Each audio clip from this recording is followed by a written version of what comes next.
ټول کړی مضبوطی په اسلام مغولې شي متحد چې نشي ډلې ډلې.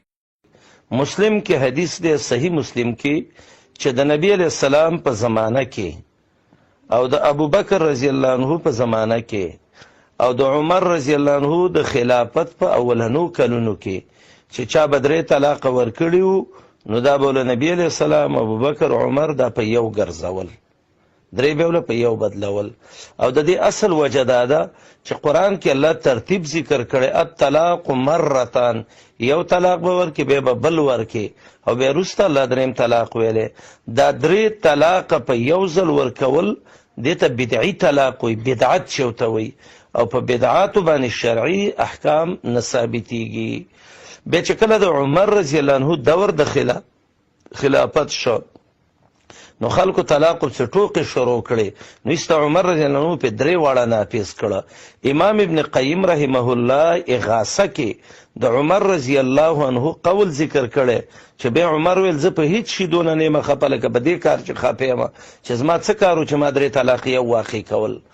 ابن قیم په اغاثه کې د عمر رضی الله عنه قول را نقل کړی دی، درې طلاق په یو ځای د بدعي طلاق دی، ځکه شریعت دا ویلی دی د طلاق مقصد هم دا دی یو طلاق ورکه، خاوند به هم سوچ وکړي ښځه به هم سوچ وکړي.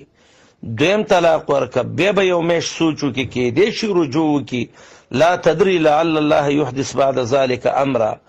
بس چې دریم طلاق دی ورکه بیا فلا تحل له من بعده حتى تنكح زوجا غیره. او دا خبره په ګڼو احادیثو کې راغلی ده او دا مسله ما مخکې تفصیلا هم ویلې وه، خو اصل دې ټکي ته سوچ کول غواړي چې درې طلاقو ته فقه حنفي کې بدعي ویلی شي، بدعي بدعت ته وایي، نو په بدعت باندې به څه حکم ثابت شي؟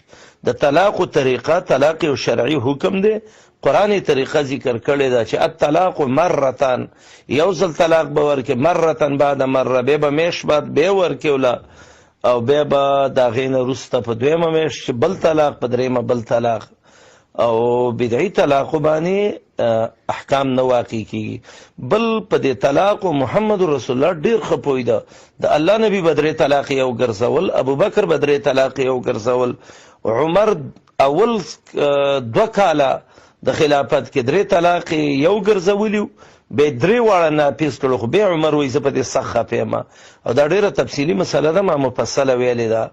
او اغاثة اللحفان د امام ابن قیم صاحب د شیخ الاسلام فتاوا دا مسله ډېره تفصیلي دي.